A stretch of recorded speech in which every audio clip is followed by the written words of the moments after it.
Welcome my friends, this is Maniacal Incorporated and this is For The Lich, a deck builder with a twist. We're going to be building a bag of dice, and instead of using those to attack our enemies, we're going to use them to power our weapons. The demo for this game is out today. It'll be out by the time that I get this video made and uploaded, but a big thank you to the publishers, Two Left Thumbs, for sending me on a key to check it out. So I've had a couple of games as the Undertaker. First game didn't go so well. Second game, I managed to defeat the Act 1 boss and unlock Dante. So I'm going to try out Dante today. We're told that they have 25 HP. These are our starting weapons and the die that we start with. So we have 4d4, we have 2d6, we have 1d8. We have 3 bones, so there are trinkets that we can get which will affect our die rolls. And then we have an ability, Undead Burden. So here is Dante looking happy out for himself. Here are our 2 weapons, our uncommon cross dagger. And we can see it has a number, the number 4, so that'll be important shortly. Here is our old Bible, it's defensive. And we also have critical abilities that these have. So we're going to see what those actually are when we get into the combats. I'm not too sure if I can scroll through. It doesn't look like it. The other areas, but it's our traditional roguelike deck builder path. So we're going to start off with our starter chest. Dig that out of the ground. And it's going to reveal some goodies. So we have bones. So subtract 1 from counter, and an ember die can be rolled during critical state. Okay, that's actually really good. And because these are all chained together, I can take the 3 of these, or I can take a broken crystal bowl, which will predict a random die's roll inside your tray. That is actually fantastic, and I would usually probably go for that, but I'm going to take this collection here. Okay, we're gonna go for another rusty old chest instead of 3 combats. That's actually fantastic. We get to pick a weapon straight away. We'll take this rusty spear. And we can either replace one of our existing items or place it into the empty spot that we have at the start.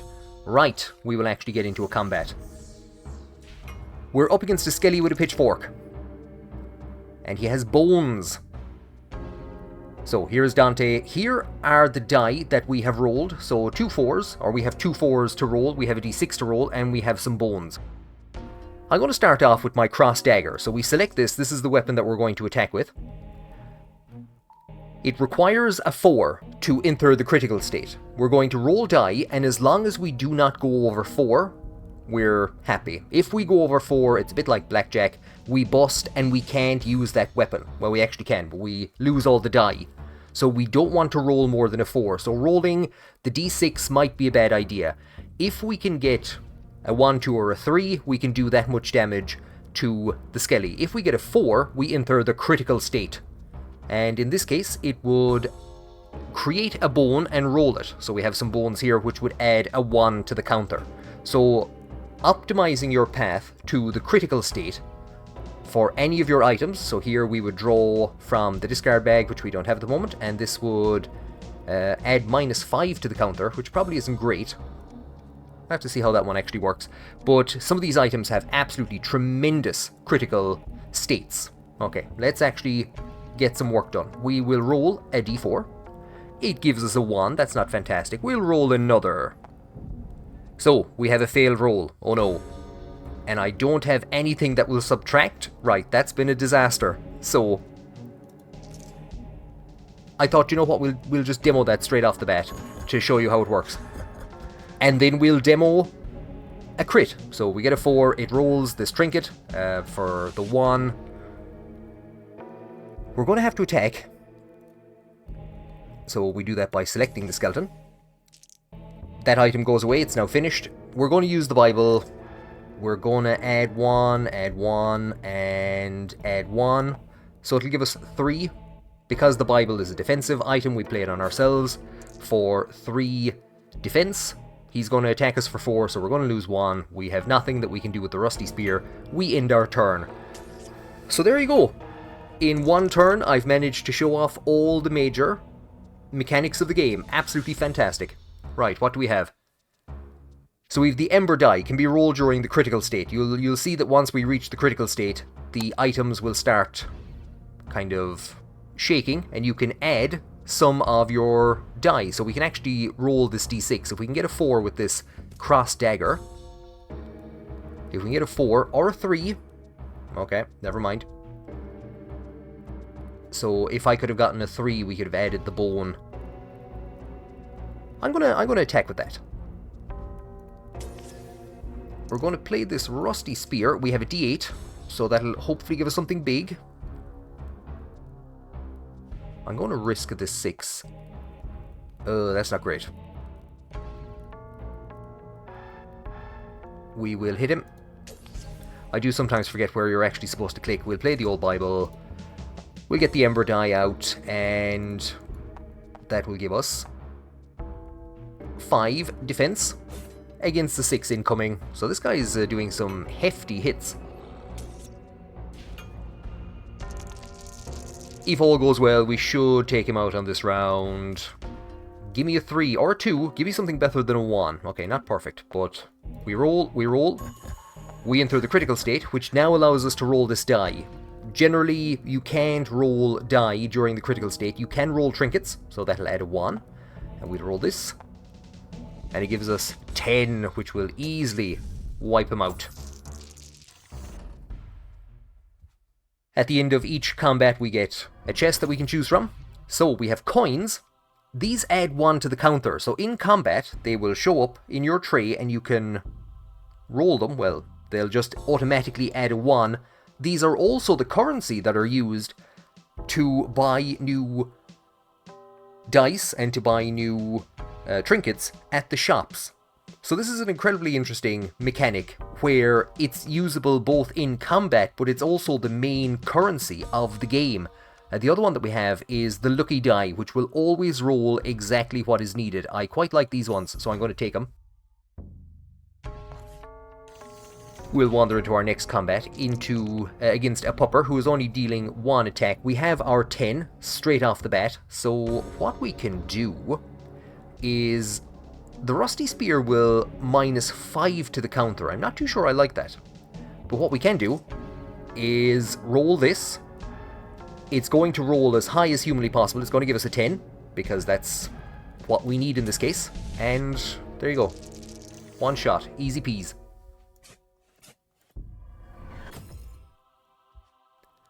We have a soul die. Create a ghost die of the same type and place it in your tray. So I think that's on the roll. So we would roll this d8. We would then basically get another d8 straight away. Or we can take a coin. I have nothing to spend at the shop as yet, so I'm actually going to take that. And we have a shop coming up next. Let's go for this chest to see if we can get some more money. No, I haven't fought any of the elites yet. Extra hit, but half the damage, or we can take a small shield, reusable in the same turn. It wouldn't probably be better than that. We're going to have to... Well, that was a disaster. So we're into the shop. Here is Karen, or Charon. Those eyes have seen things. So here's the 1 coin that we have, which we can get 1 additional counter from during combat, but we can also use it to buy a bedeviled blade. Destroy every negative object on the board. So there are dice that roll negative numbers, which can be useful because you can roll them if you enter a failed state. So we need a 4, we roll a d6, we get a 5. We can then roll one of these negative dice to subtract numbers. But it also has a curse. 99 turns. Roll a negative d4 on every die roll from the tray. I'm sorry, what? So the X99 means that basically after 99 uses, the curse will go away. So the curse is resolved on critical and using the weapon successfully. So not exactly 99 turns, but we'd have to use it 99 times for that curse to go away. Maybe not. Maybe let's see what else we have. So we have a spike die. This is the first time I've seen this one. Take 1 damage on reroll, but can always reroll. Returns to your tray if the action is successful. I do like that one. Or return all objects on the board into your tray. I think we'll take this. And what's the other one just to see what it actually is? Create a bone for each object on the board and place them in your tray. I think we'll just stick with the normal stuff at the moment. So we have an old rusty chest. We have dice fusion, which I still don't fully understand. So you can fuse 2 die together, but usually what ends up happening is, I don't know if it's supposed to combine their powers. 2 d4s fused together will give you 1 d4. So I'm not too sure, are there ways of getting... Ball X Pit was a game that I played, a demo that I played recently. Absolutely love that, absolutely fantastic. But you can actually fuse 2 separate balls together and it combines their powers. I'm not too sure if that's what actually happens here. Die for health. Do you know, we don't really need it, and I haven't actually fought any of these elites yet. So, I'm going to take the dice fusion. I'm going to skip it, because I'm not too sure what in the name of God is actually happening here. And I'm going to take on this elite. It's St. Patrick! Oh, it's a bishop. That's it, yeah, it's St. Patrick. So they're going to cast a debuff. They have Blood Moon, restore 3 health at the start of each turn, you divils. Let's try and hit them with a die. Not great.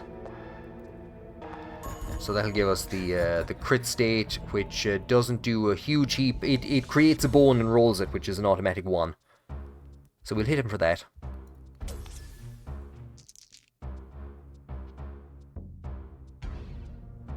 We don't need the Bible. So the tray-bound die, we can roll that. We can roll our 4, and we can roll our bone trinket, which will give us an additional 8 damage. So once I hit him, the tray-bound die is going to return, because our action was successful. The only other thing I have is this old Bible, which we don't need at the moment, because... much like, we'll say, Slay the Spire and other stuff, your armor that you gain during a round, that goes away at the end of the next round. So we'll bring out our cross. We'll hold on to that. Okay, this isn't great. I need a low number. Perfect, fantastic. So we're up to 4. We can roll this die, or this bone. We can roll this bone, and we can roll this ember die. So that gives us a 9. That's not too shabby. Could be better, could be worse. We're hoping for something low. Damn it. So we failed on that one. I was hoping that we would roll, that the die would return to the hand.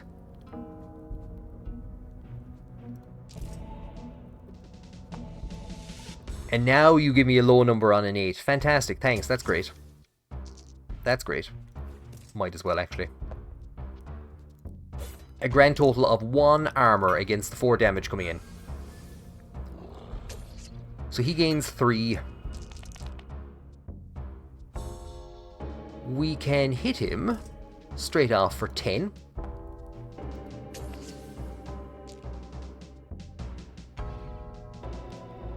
Which is all well and good, but we're not going to be in a position to actually take him out this turn.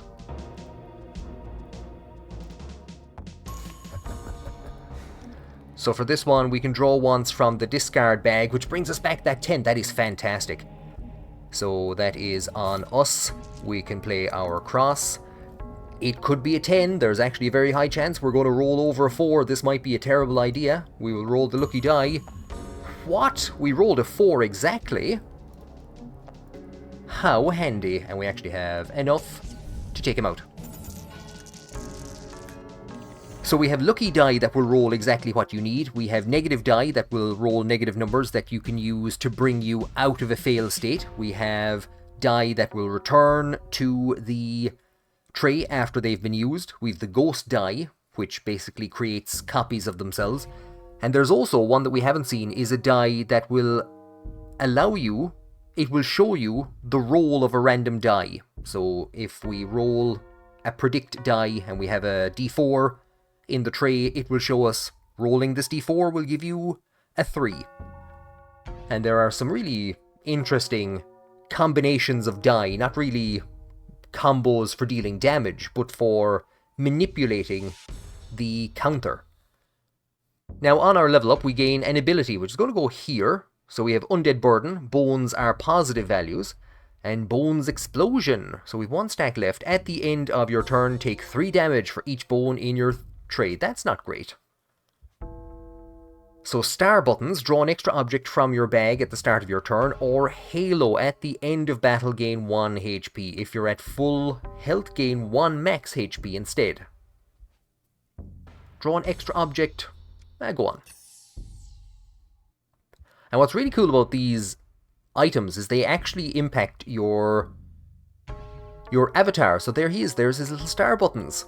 So you can get an eye patch. So he'd have a little eye patch on him if we were to have gotten that ability. I really like that idea. That's really cool. What is it going to be? What's it going to be? Somebody's tooth. For the highest rolled die on the board, roll a ghost die with the same value. Or somebody's finger. John Wick's finger. Reroll an object from the board. I think we'll take the tooth.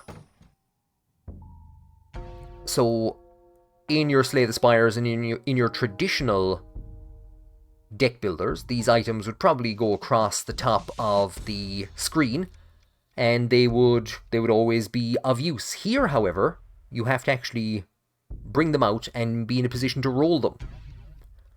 Now we have a Cursed Offering.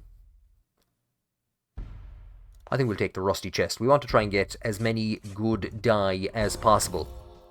Okay. So another small shield. Jester's Pitchfork is an interesting one. On critical, it will re-roll every die on the board. So if you end up with, we'll say, using lots of d4s, rolling 1s to put this together, you could then end up re-rolling them and getting much higher numbers. The only problem is, maybe if you roll a 10, a d10, it's a 10 straight off the bat, it will then re-roll that 110, and you could end up doing 1 damage, even though you've gotten up to 10 with it. I'm going to leave that one behind. So that's another skipped chest. It's not treating us well today. The Bedivilled Blade, again, go way out of that. We also have just a normal, uncursed shield. Draw 3 times from your bag. I can't see why we wouldn't take this. So what it's going to do is, it's halved, which isn't the worst. So that's usually what the curse is. So for 6 turns, we can only get 5 healing from this, which I think is still actually more than what the Bible was giving us. And we're still also, if we can get to that critical 5, we're going to be able to draw 3 times. So Dice Fusion, we'll go for this battle. We will miss the shot though, which does make a difference because we have no money. So we actually have exactly 5 coming in. So I'm going to take our lucky die. We get that 5. How handy. We could roll our bones or the ember die. I'm not going to. And because we got the critical, we actually dragged out a half ton of stuff. I'm just going to take that 5. So the curse is now down to 4. So it's going to be halved for another 4 turns.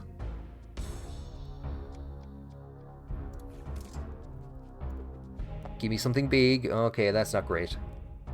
We'll have to devote these 2, which puts us into a critical.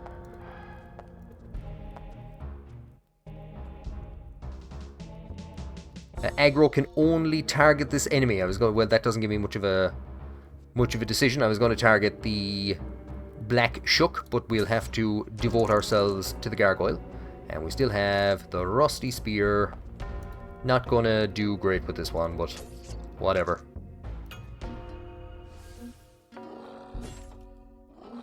And thankfully we had no bones in the tray, or we would have taken some damage. So our tray-bound die, and also by rolling different combinations and stuff you unlock, kind of we'll say in Bellatrol, by playing certain hands and things like this, you unlock different jokers. It's the same here, you unlock different trinkets and stuff by playing by rolling different numbers a different amount of times. 5 isn't great. 5 isn't great, but we couldn't possibly get any higher. I actually don't want the 11 because it's going to then remove 5 from the counter, so that's not going to be great. So we'll roll this one for 9, hit you.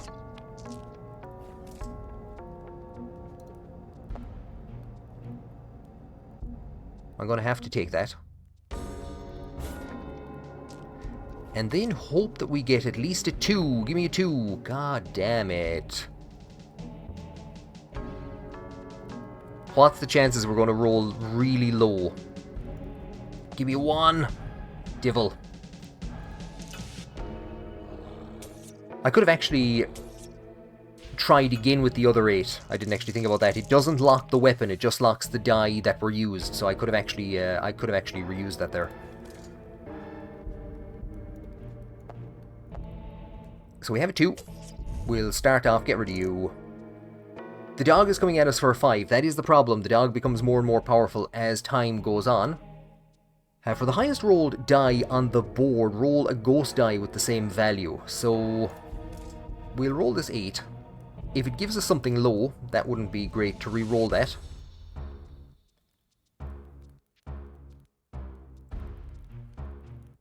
So we'll throw in some bones to bring them up to a 9. And we're hoping... Okay, so we failed. So try again. Failed. Roll this for the fun of it. Hyper fail. So we are taking a bit of damage here.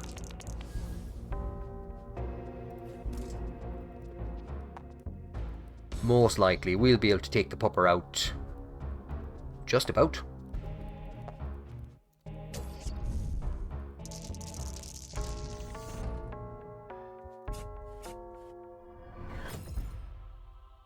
So 2 coins. I've missed the last shop.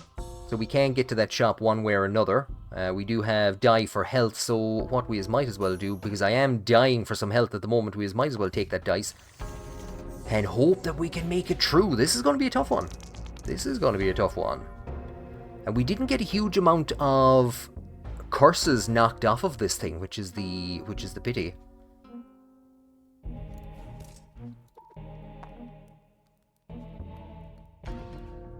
So by playing these 2 die, we'll get that up to the critical state, bring in some extra dice, and we will take that.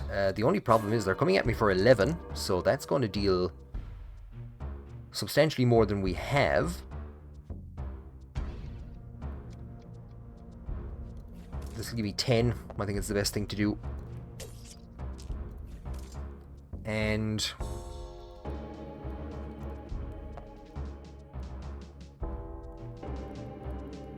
do I want to risk rolling a 1? I've been getting tons of 1s. Now is the time you decide not to give me a 1 on that. Thanks. That's great. Fantastic. Okay. We're going to take some damage here. Oh, we're going to take some damage.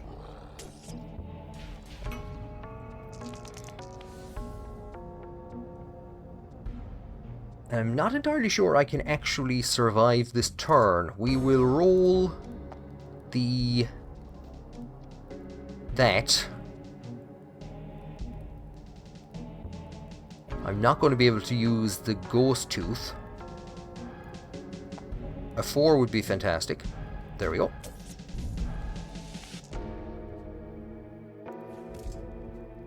A 4 would be fantastic. So it's given us a 2. Roll the ghost tooth. Will give us another 2. And a bone will give us a 1.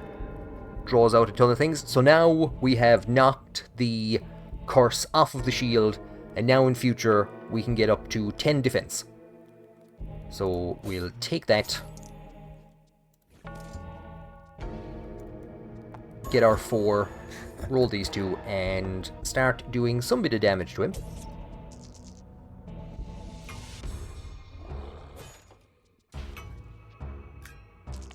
So he's coming at us with a debuff. Wow.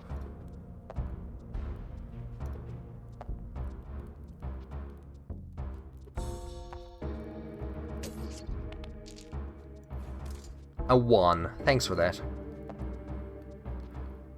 Thanks for that. Okay, so we have 1 failed roll. Oh my god.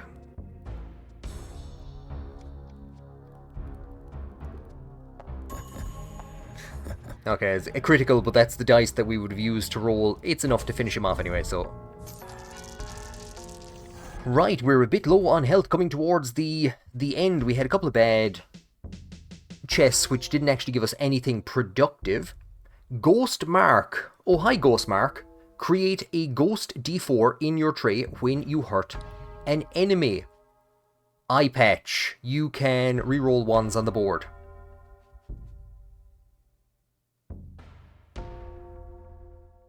I mean, come on, we have to take Ghost Mark. Absolutely. And there we go, look at this for an avatar.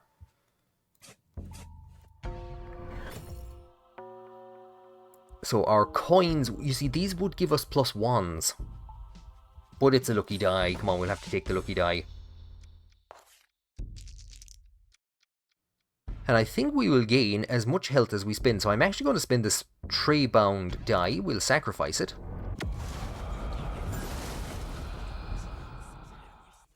I thought we might actually get to spend a few more because the boss battle is quite difficult. We have... He just has the 1 stag this time. I think he will start pulling out more. Inflicts a curse upon a random weapon. And that guy's going to attack for 1. Oh, divils. Divils, divils, divils.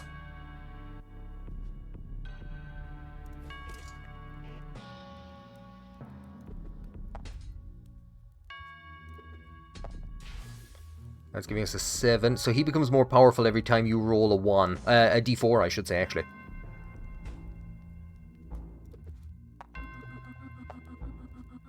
So I'm trying to see...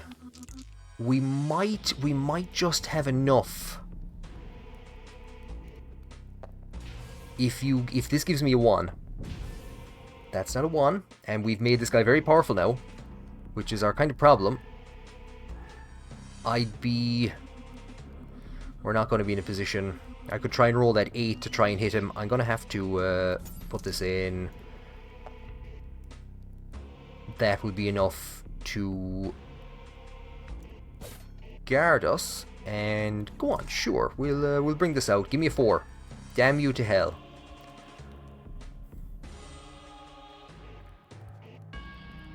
You know what? It's better than nothing. It's better than nothing. Not a great first turn. Not a great first turn. So, Rusty Spear is now... starts with a -4 counter. So, and that's for 3 turns. So, that means I now need to roll... Well, I need to roll -4 before it actually starts dealing any damage. So it's already at -4. We will cross dagger. We will lucky die. And we will roll this 1 bone to get rid of this gentleman. So coming at me for 7.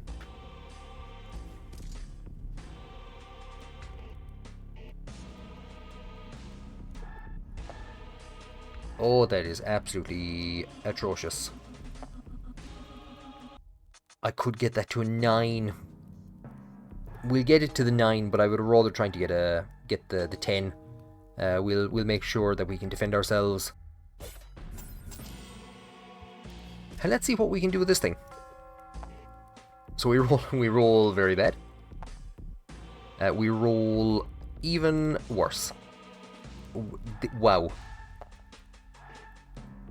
I'm not even angry. God damn it. So that's actually knocked it down now. Because we got the 6, it's knocked it down from an 11 to just a 6. But by using it successfully, we knocked the death curse down. So getting a critical causes it to be knocked down by 1, and actually using it causes it to be knocked down by 1.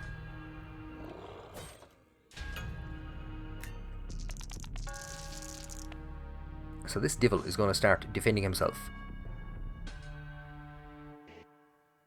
We'll get our cross, we'll get our lucky die, which now lets us roll a chunk of stuff. Could be better, could be worse, so we can't roll any of these other ones.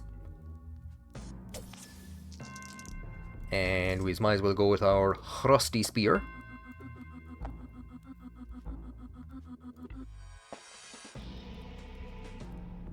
We won't risk going over on this one. By using it, we knock another one off, and I think that's removed the curse completely. It has.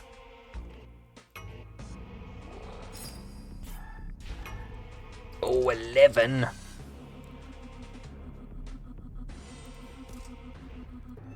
So we'll bring in our lucky die. We'll roll one of these bones, which were drawn because we got the critical state. So that's going to give us 11. So we're going to have to try and get this guy taken out pretty quickly, because he's going to start dealing some big damage to us. So getting your dice rolled, hitting the critical state, and then rolling the ghost tooth. No, that wouldn't help. Once you hit the critical state, I don't know, can you then actually fail? No, you couldn't, could you? Do you know what? That's an interesting question. Let's see if we can test it out. Right. So if I'm willing to throw this entire game away to test this out. If I roll this token, will we go to 12? Because what it should do is it should double this 4. If I throw you in there, well, there you go. So it's created another 4. We've now gone up to 12, but because we were in the critical state, it doesn't count, we'll say, as as exiting the critical state. I don't know if any of what I just said makes any sense.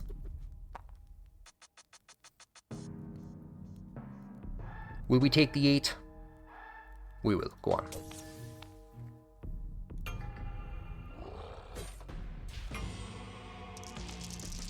So he's going casting a boof. If we get the 4 here, do we have a lot of stuff that we can throw in there? We might as well. So our die, we have these 2, and then we can add another 4, which we have now just learned is something we can do. That's a very interesting mechanic. Once you hit the critical state, you can use the tool, the tooth, I should say, to add more damage. That's fascinating. Okay.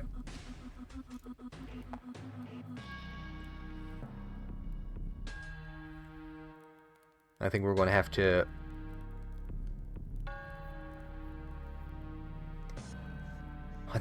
take that.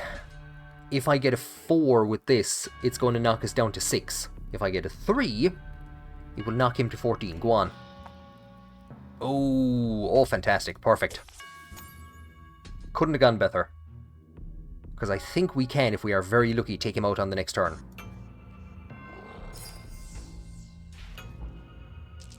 So when hurt, we end up discarding an object from our tray. Okay, we should actually, if we are very lucky, take him out with a single hit. We roll the lucky die. Okay, maybe not. Definitely not. A 12.